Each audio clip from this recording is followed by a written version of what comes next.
Now I have a data and it's some data, some text is written is lower form, some is upper form. But I want in a sentence case like a proper form. What I can do, I will use the proper function, and the proper function will convert all your text into a proper sentence case where the each word would be capitalized.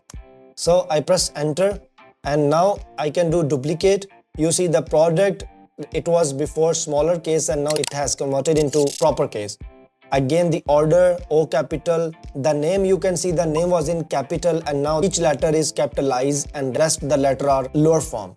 Exactly the same, I do Control D and you can see now all the data, all the each word is capitalized. So this is how you can use the proper function to make the sentence proper and in a sentence case.